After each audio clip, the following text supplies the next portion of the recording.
What's going on, everybody, and welcome back to another video. I want to start by saying I want to try to get this car done. I've been working on the GTR for a while now. I've been driving it for a little bit now, and I'm very happy with the way it's been performing, what it's been doing, and what it's not been doing is anything negative. So I haven't been leaking any fluids. I haven't had any real, well, not any real hiccups. I had a dead spot in my tune, I think, but I think it was because of the, what do you want to say, the idle air control valve or whatever.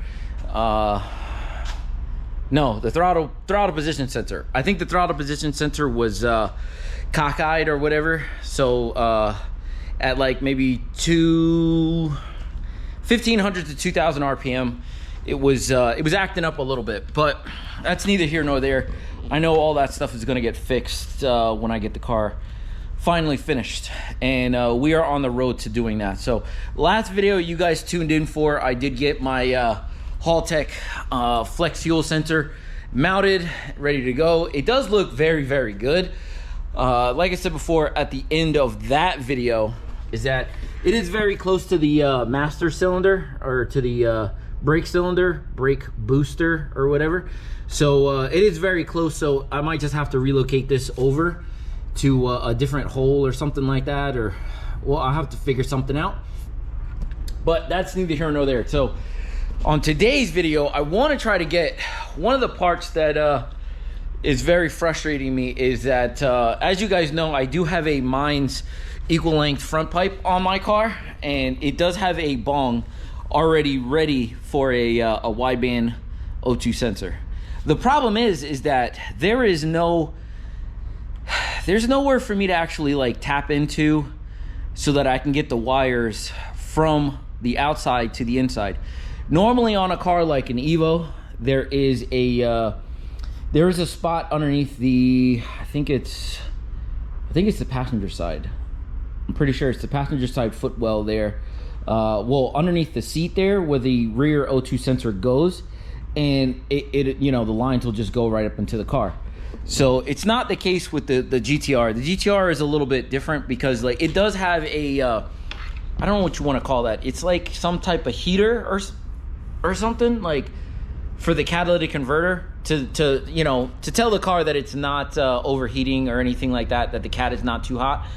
I don't think that I'm gonna need that, but I don't want to eliminate it just yet because I don't know exactly like if it'll throw a check engine light or something like that. But I have everything on the on my table here, everything right here, and so I'm gonna open up the wideband controller and see the kind of dimensions that we're looking at, because I spoke to my tuner and I'm super duper excited. For those of you that don't know, I'm probably about, by the time you guys watch this video, I'll probably be maybe a week away from dropping my car off to go get it tuned.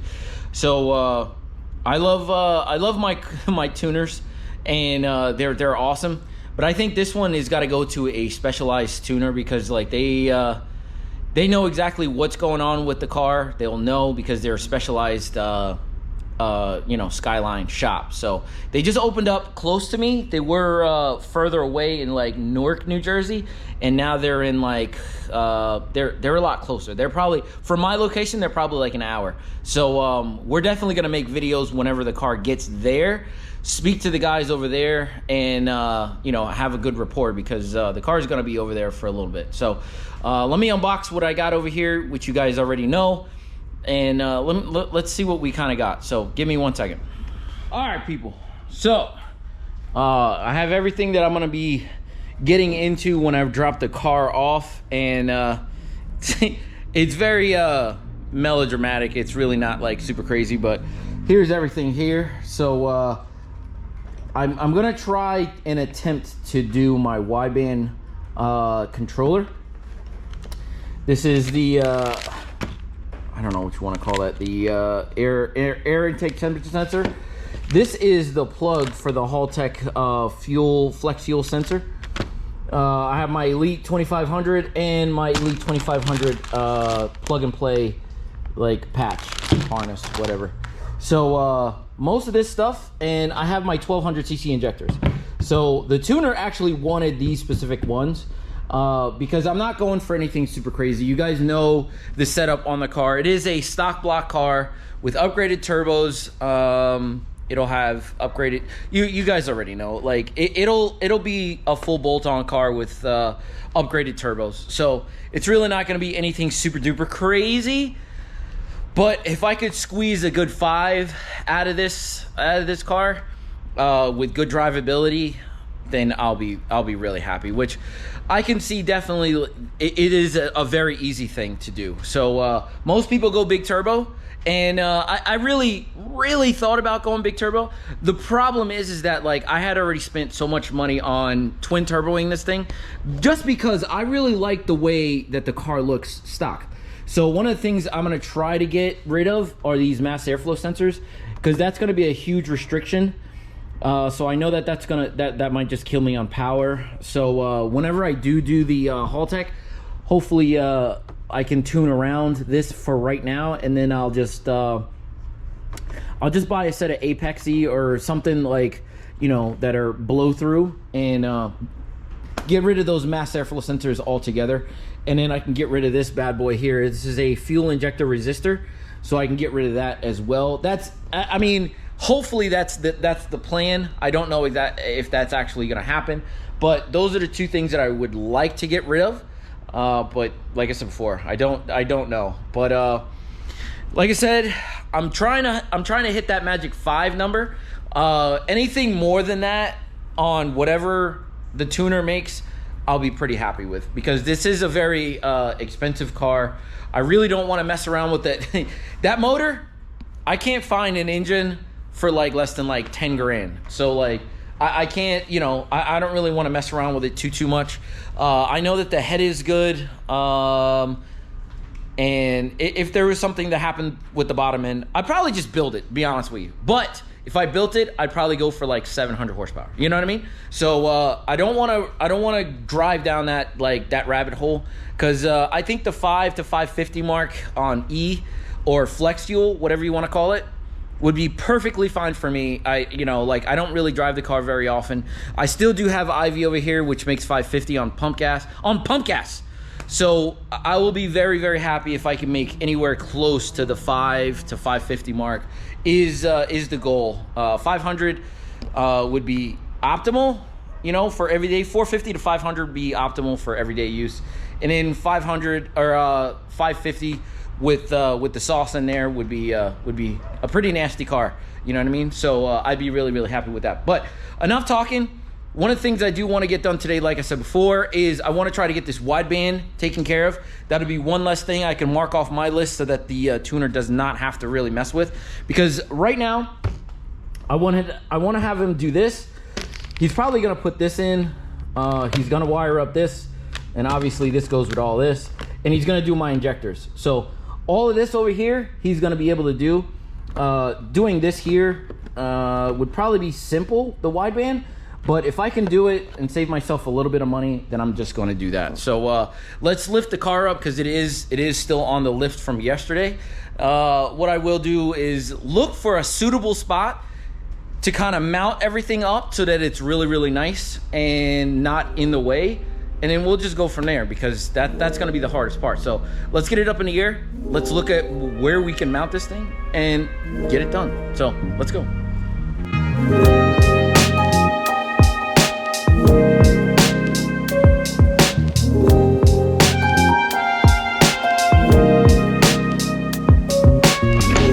All right, so I have an idea. I let this bad boy down because I wanted to try to figure out some things. So I know where this is gonna go, the sensor.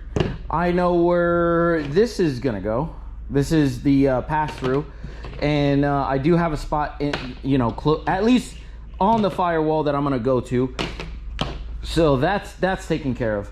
I just need to figure out where this is gonna go, this bad boy. So this goes in unison. So this connects to this connects to this, and this connects to this, and it goes to the ECU.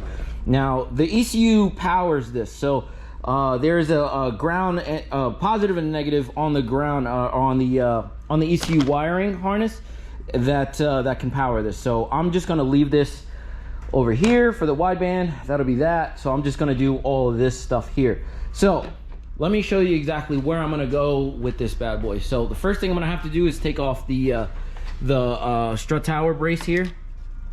I'm gonna have to take out the air oil separator. So you see that red wire there? Yeah, that looks like it's to the AC, if I'm not mistaken. I think I'm not exactly sure, but that would give a strong indication of that's where that goes. So I don't know what that wire is for. I think it's for my alarm, but I think that's the entrance I'm gonna go to. So yeah, first things first, got to take this bad boy off and get the air oil separator out of the way, so that we can get some stuff done. So yeah, so let's just watch me work.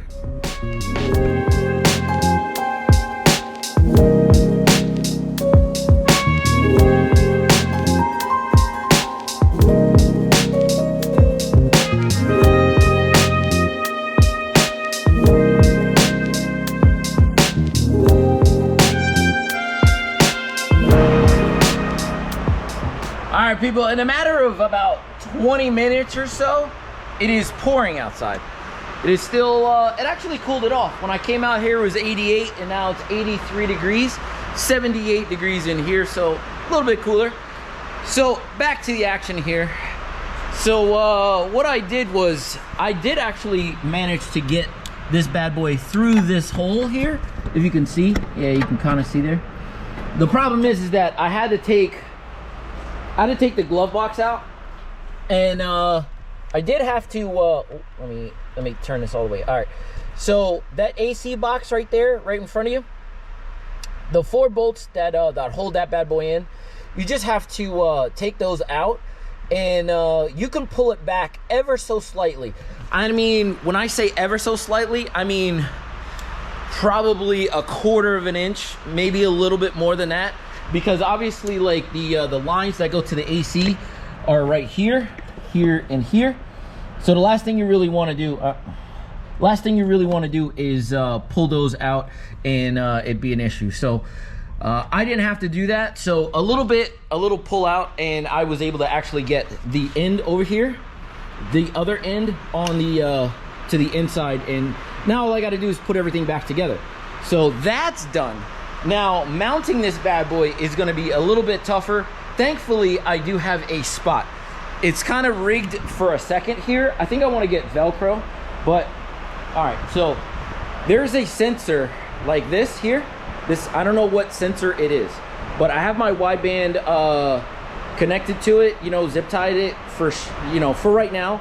What I want to do is get some Velcro, and this bad boy, let's see. This bad boy goes right here in this corner. So what I did was put it backwards here. So I'm gonna connect this, and then it's gonna go like this. Boom. And that's how it's gonna go.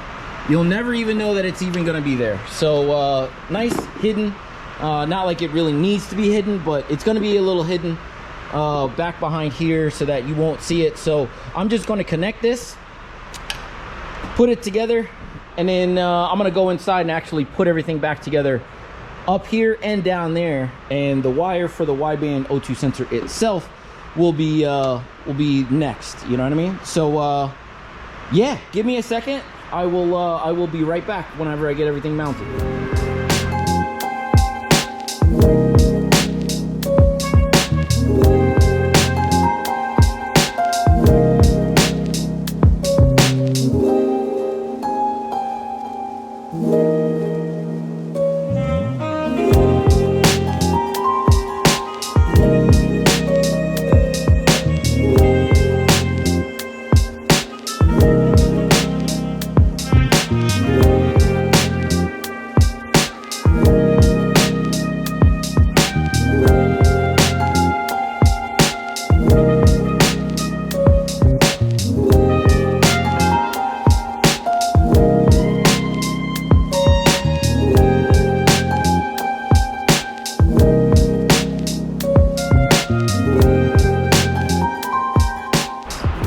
All right, people, so I think the job is coming out really, really good here.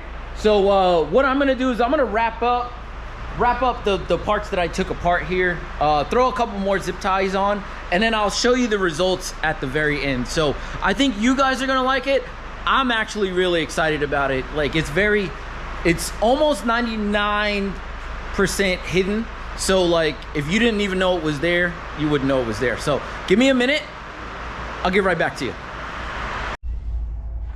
Bro, this Pocono weather is crazy.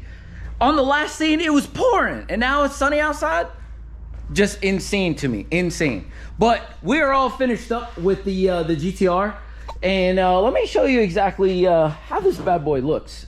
And you'd be hard pressed to know that it's actually got a wideband controller. So down here, as I said before, if you can kind of see that, the thicker wire down there, well, you can barely see it. That is to the wideband controller. It snakes its way up back here, and I have it behind here. So super clean setup. You don't even know it's there. And the wire that goes to the O2 sensor snakes its way. I had a little bit extra, but I could fit it down there. So it snakes down there, and behind everything, you can't really see it, but yeah, it snakes behind there. And inside, I'll show you here. Inside here, I still got to put everything together. I have the wideband thing here, just so that, like, I'm gonna put it actually in here, just like so it's out of the way. But that's a super clean setup there. You're never gonna see that. And the one thing that I'm a little upset about is where I actually have the wideband. The wideband takes it's almost like a hard 90-degree elbow, and I'm not really feeling it too much, but it's like I can't really get away from it. The only other thing that I can kind of do is throw like a 90-degree elbow on there, and it'll come out straighter. But then again, like, if you do that, then it won't read properly. So I don't want to really do that. So let me get my thing here. Get this. All right. So looking at this bad boy. So this is my issue here, and I'm a little upset about it, but there's really not too much you can kind of do. But it comes out here, and I have everything zip tied, stay tied, whatever you want to call it, to this line, whatever this line is, and then it goes right up the side of the firewall there. So looking at it, it looks pretty clean. So like, if I have any issues, I can just cut the stay ties, zip ties, whatever, and try to get it. So I have 1, 2, 3, 4, 5 right now sitting up there. And I do think that it's definitely enough to actually to keep everything from moving, and that's all I really care about. I don't really care that it doesn't look good. I mean, I care, but there's really not too much I can kind of do about that. So, I mean, it is what it is. Some things you can't really get away with. So, I don't know. This is where I'm gonna leave this episode. Hopefully, if you go this route and getting a I don't know, any kind of elite or platinum series ECU from haltech, and you get a wideband controller like this one, hopefully in the GTR, like that's a pretty clean setup I did there. So hopefully that's, you do it like that. I don't know if you want to do it like that. It's really up to you, but I think that's the easiest way. There's no cutting, no firewall, like drilling or anything like that. So yeah, I'm pretty happy with that. So now, honestly, that's it. So like I mentioned at the very beginning of the video, I am about a week or so from getting the car tuned, or at least dropping it off to get tuned. One of the things that I do have to do, I'm not going to do it, is wire up that flex fuel sensor. So I'm not good at wiring. I'm not even gonna try it.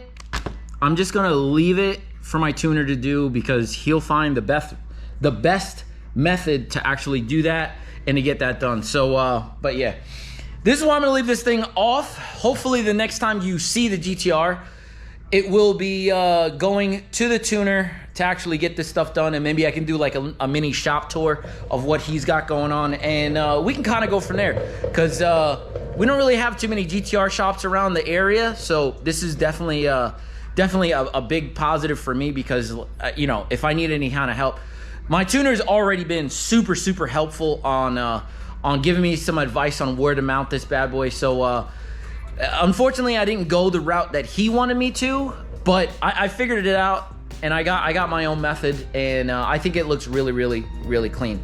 Besides, he's got an R32 GTR, and this is an R33, so I'm sure that they probably work on a ton of R32s, 33s, and probably 34s. So like I'm pretty sure that they know exactly what they're talking about.